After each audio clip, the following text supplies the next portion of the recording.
Hey y'all, welcome back to Etherically Naomi. My name is Naomi. I do oracle readings, I do ASMR, and I'm currently working on my first video project as far as it being like my own sort of take on inspirational, motivational speeches and input. And so I'm excited about that. It's been a journey to do that. It was a journey to get this camera. It was a journey moving to my own spot after my grandmother passed. It was a journey to get all the sound equipment, get lighting equipment, and I'm still trying to figure everything out. Like, I just put up some sound panels, and because I tested out the microphone that I had to get for my camera.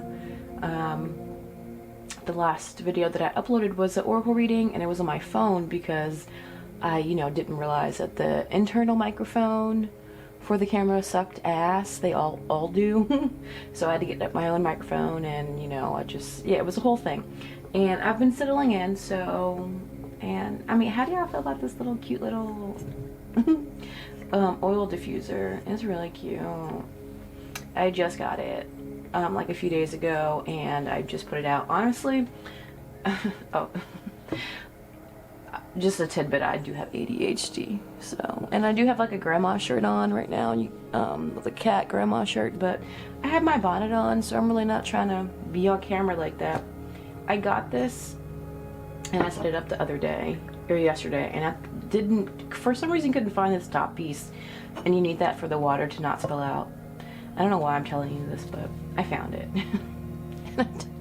Okay, so we're just gonna jump into the reading. I did these cards the other day, and actually it was like a week ago, to be honest with you, and I've been just moving things around because I'm also getting a cat, and I needed to like make sure the little projects that I had left for like sorting things out and better organization was done, and I'm pretty much there. So my cat's coming Saturday, y'all. She's so cute. She's 3 years old. She's a tabby, like a black, white, gray tabby. And one of my coworkers is really into cats as well, and she says that it's mixed with Siamese because their jaws are very similar. Her cat's mixed with Siamese and also a tabby, but they're probably not related. Okay, anyway, we're gonna jump into the reading. Okay, so the first card I have here is Unbound, and it says releasing soul patterns, contracts, and past lives. This card is for people that are entering a new phase in their life that really need to let go of old ways of being, of old beliefs about themselves and what they deserve, and how they let people treat them, who they have in their life, and like just having boundaries about how you let the people that are already in your life or that are coming into your life as well treat you, because you're changing on a soul level. You're changing on you're like mentally, emotionally, spiritually changing, even physically, and you're having to confront all these old truths you thought were truths about yourself, when you're like, oh no, those were falsities I believed about myself, that I came up with, that other people came up with, that society came up with, and now you're just shedding the things that you don't believe in or that you don't want to believe in anymore. And so the people that still have those beliefs about you may not always want to change those beliefs, because it makes them have to reassess their own beliefs about themselves. So then it's a situation of, okay, well, if you can't see me into the person I'm becoming, and you want to hold me back into this old version of myself that really didn't serve me and didn't really serve you, but like you're not really working on yourself, so you think it serves you in some kind of way. I don't know. So it's up to you whether or not you want to keep certain people in your life, with where you're going, the phase that you're at. If you're on your healing journey and there's people in your life that believe things about you that were unhealthy and treat you certain ways and talk to you certain ways and yada yada, you have a choice to not have those people in your life, whether they're family, a spouse, or what, best friend, what, it doesn't matter. Just in the same, I mean, like, essentially that's what you're doing with your own self. You're letting your old self go because that person didn't serve you to who you really are and where you're trying to go, right? Okay. Don't dim to fit in is the next card, honey. It says, how are you dimming your light in order to fit in? And I think a lot of people, especially introverts, do this because we're so used to going along. A lot of us are people pleasers. A lot of us that are empaths are people pleasers. And when you do that, you're saying no to yourself. When you say yes to somebody else when you really don't want to, you're saying no to yourself. And every time you do that, your internal light just dims a little bit more. And then you end up feeling like not yourself at all. You end up feeling very unhappy, very stagnant in life, because you're not saying yes to yourself first. How can you let yourself shine more? How can you be more authentic to yourself, to your experiences, to where you want to go, to the things that you want to experience, to the opportunities you want to come your way, that you want to align with? You need to be like not dimming yourself. You need to be shining brighter. And that's essentially why I named my business Living Brightly. Because I really want people to understand, in order for things to fall into place, you have to turn your shine on, bitch. Like, it sounds cheesy, but you do.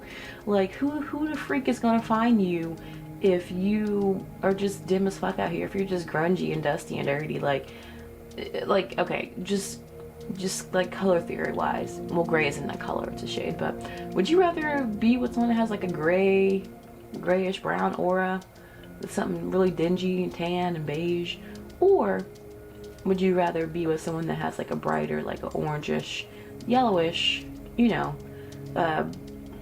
aura? It's just, you think about it, like, who would you want like representing your personal brand? If you had a brand and you were doing interviews for something, for a commercial, or like just an influencer type of thing, and you wanted to attract more abundance and whatever, who would you want to represent your brand? Someone that's or someone that's attractive, and not like physically, but just like energetically and emotionally, intellectually. Like, you gotta turn yourself on. You gotta let people go.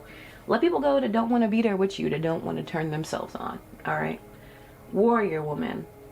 How it says, have you answered your deepest calling? This is a soul calling card, y'all.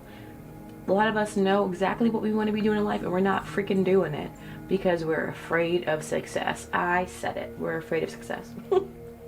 I say this as someone that is also recognized that I have fear of success in certain areas, and it's not, look, let's just talk about it. Like, a lot of people think they're afraid of failure when they're trying new ventures, especially business ventures. But I think a lot of people are actually afraid of success because it really means a total leveling up of everything in your life. Like, there's just a lot of things that cannot stay the same. If you are to be successful, you gotta let go of, well, okay, in an entrepreneurial sense, you have to let go of the 9-to-5. You have to let go of certain friends and like family in your life, maybe even spouses. You have to let go of the things that you are currently doing to level up, like what you're eating, how you're moving about your day, how you're spending money. You're sacrificing your free time to work on your business, just certain things. Like, so what is it that you really want to be doing? What's the thing that you want to do at the end of a stressful day? That you just think something that you're passionate about, not just like laying around.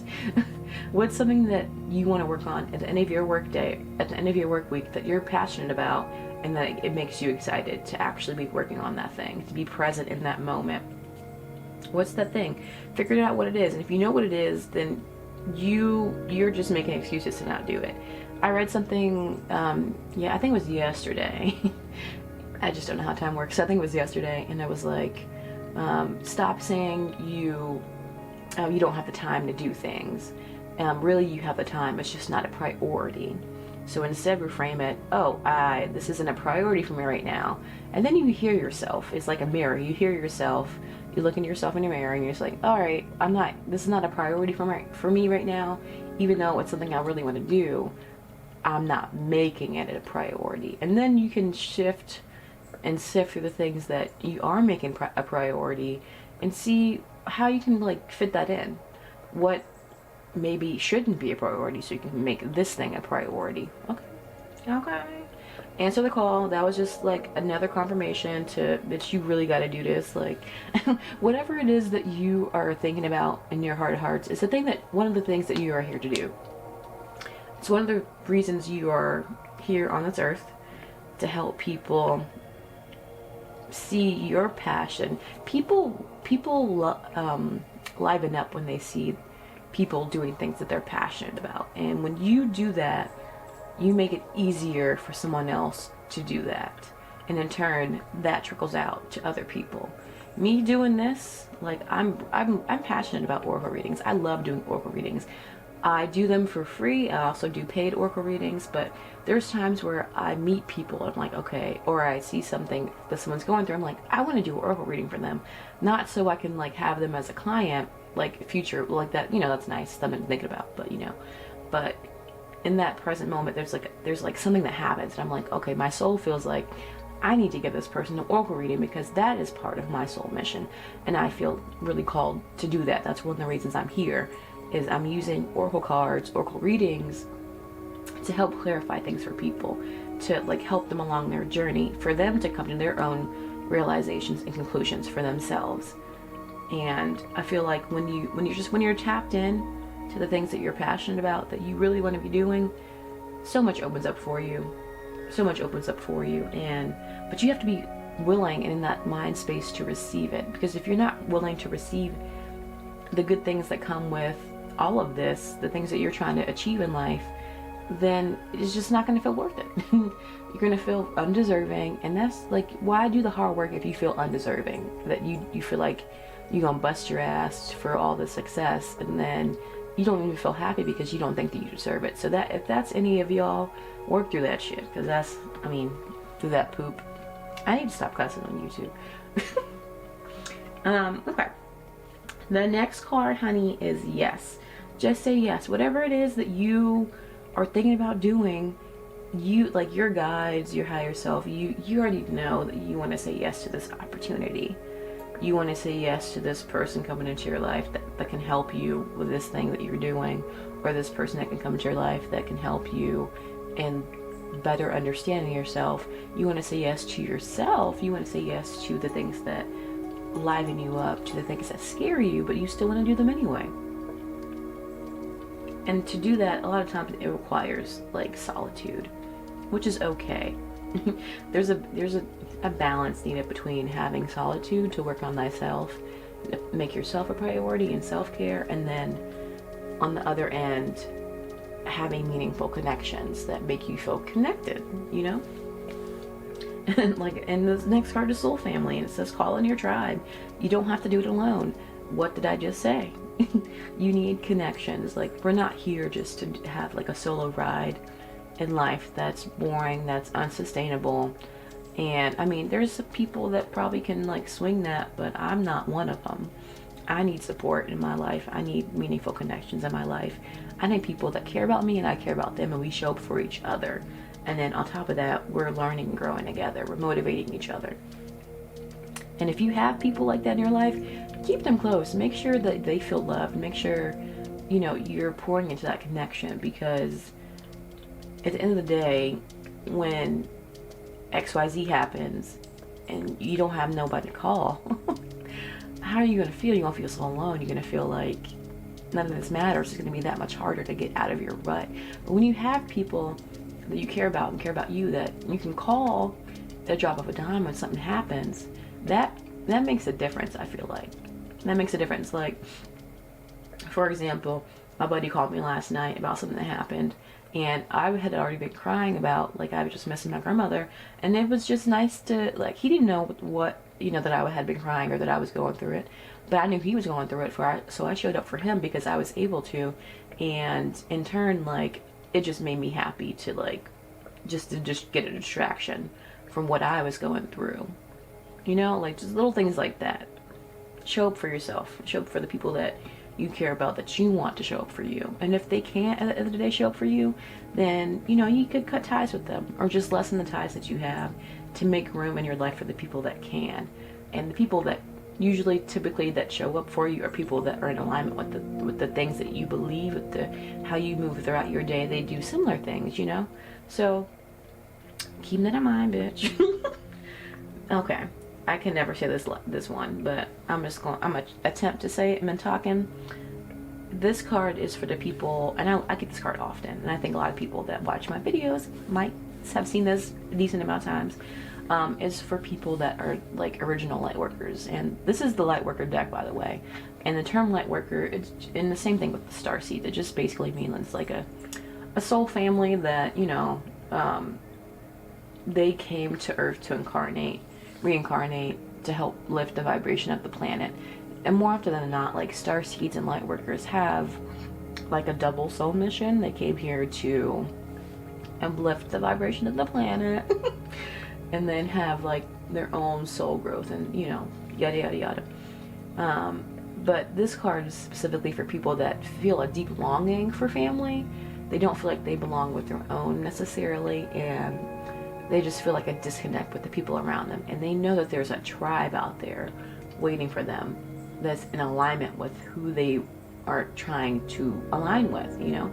And I think this card coming up for this reading is basically saying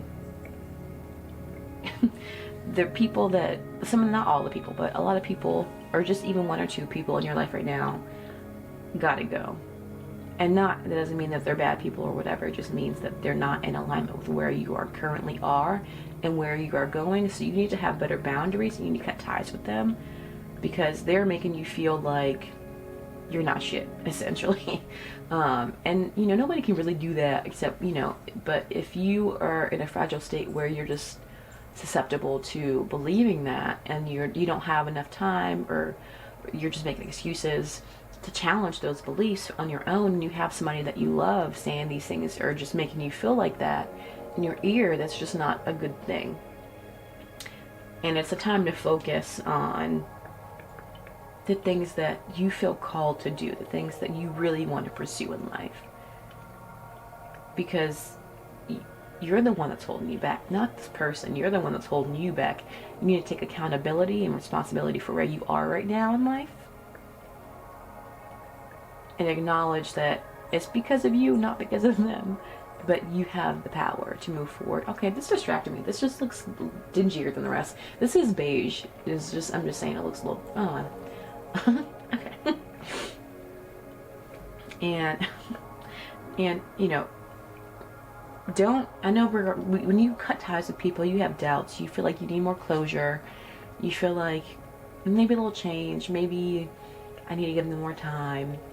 The only person you need to give more time to is yourself. Because at the end of the day, you cannot control how people move through life.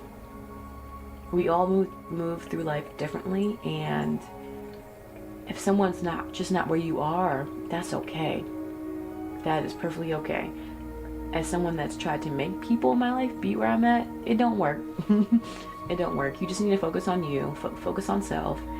Let them focus on themselves, on their journey. You can love people from a distance, but if they're not loving you and meeting you where you are and where you're trying to go, then this is the sign. Like, they're not meant for you, not in the way that you wanted them to be, and that's okay. It's hard, but that's okay, and you have to learn to be okay with that. One thing I do suggest for people that, you know, go through friendship breakups or romantic breakups or whatever, or, you know, taking breaks from their family, is reading healing prose. And a few of the things that I like to do is, you know, obviously like journal and meditate, but I just like to read healing prose. And this book here, A Gentle Reminder, is more about like romantic connections and ending and like what you do and don't deserve, and, you know, that kind of thing. How to Survive Yourself, I have not read this one yet, but it's, to my knowledge, healing prose about, you know, romance. I do have a book over there, but I cannot reach it currently. Oh no, I can't. I'm just gonna go. Okay, yeah. So this is one of my favorites when I'm currently reading, Flowers on the Moon, and it's along the same lines as the other ones I've already mentioned. I like to like go through and annotate, and not like, in the poetry books I usually don't write in them, but I do like highlight and draw sometimes, and just like little hearts or check marks or whatever the case may be. But just something I recommend is in that process of trying to sift through what you do and don't deserve. Like, you know, we subconsciously know what we do and don't deserve, but when we're in our healing phase, we really have to work extra hard and intentionally to be like, okay, I don't deserve XYZ and I do deserve XYZ. So I think having someone just bounce back to you what you already know really, really helps. That's why people watch oracle readings, because they want someone to confirm for them what they already know. In your heart of hearts, you already know this. You already know all of this. You just came here because you wanted some validation. And I don't blame you, because I want validation too. Wanting validation is not a bad thing. Wanting excessive validation usually means that, you know, you're not giving enough to yourself. But just wanting someone, the camera cut off. But wanting someone to help you, make you feel seen is really important to a lot of people. To all of us. It should be. There's nothing wrong with that. And I think it's just really beautiful. Okay. My camera is just like, yeah, you exceeded the limit. We're going to cut you off. But I got a boo. Okay, this last one here. Play. Okay, it says have fun, celebrate, don't be so serious. And I think this is just like a nice ending reminder as to all of this. Things are shifting as they always are. You have to learn how to balance, you know, the seriousness of getting your life together, of putting yourself first, of self-care. Like, it should be fun, but there is like a seriousness about it, because you want to be intentional about how much effort you're putting into all of this, right? But at the same time, you have to know when you just need to relax. And as someone that has ADHD, I can be in bed relaxing and then be doing like 10 different things, bouncing around in my head. Not, just still as a bug. I don't think bugs are still as a rug. And I'm just going from 10 different things in my head. And then there are times where I'm just like, all right, I'm not worried about that. I'm just gonna try to like intentionally focus and watch this one thing or read this one thing for X amount of time, because it can be hard. Because like I said, I don't, okay, I got off track, but but that's the reading, y'all. So somebody's got to go in your life. You already know this. This was your sign. This is your confirmation that you already know. Either you did it or you're about to do it, and you know what needs to be done, because they're making you feel like poop. And what that free time that you have the opportunity to really work on the things that you really want to prioritize, because you have so much more energy and time to yourself now, and you have more energy and time to align with the soul family that's coming into your orbit soon. You're gonna meet more soulmates, and you know, romantic and platonic. But you know, more often than not, when I'm talking about my soul child, I'm talking about my platonic soulmates. Of course, you know, a bitch wants, you know, somebody, you know, to keep her warm at the end of the day. Okay, that's like little fun fact. It's not a fun fact, I just found it funny. I told my coworkers that, that I was looking for an eating buddy. And that only really makes sense if you know that I'm a lesbian. But moving on. That's the reading, and just make sure y'all are having balance in your life. Be intentional about what you want to do. Make that a priority. Be honest about the distractions in your life, but also know when the distractions can help alleviate some of the stress. You know, it's not a one way or the other kind of thing. It's a balance, because you really can't be super masculine without having any feminine energy, because A, you're gonna be out of whack, and then you're just not gonna be happy. And then vice versa. You can't be super feminine and like just lackadaisical and just relaxing all the time and not work on the things you want to work on. You ain't gonna be happy that way either. So just balance, bitch. Okay, bye. No, follow me on my Instagram. Okay, it is at Etherically Naomi, the same name as my YouTube. I am gonna try my best. I really want to get back into the podcast, but I don't want to do like double the work. So what I'm going to try to do is have some, like a visual talk here on YouTube, and then use that audio for the podcast, because I have a lot of projects I work on, y'all. Like, I have my book series. I do the stuff for YouTube. I do stuff on my reels. I guess that's it. But I am learning And I have my business stuff too that I work on. But I am learning about, you know, videography and like sound design and all that jazz, and like just this new equipment that I have. And so there's a lot of stuff I be doing, y'all. I be doing stuff. Y'all know I be doing stuff. Okay, bye. Don't forget to like, share, and subscribe. Okay, bye. That's the last time I'm gonna say okay, bye.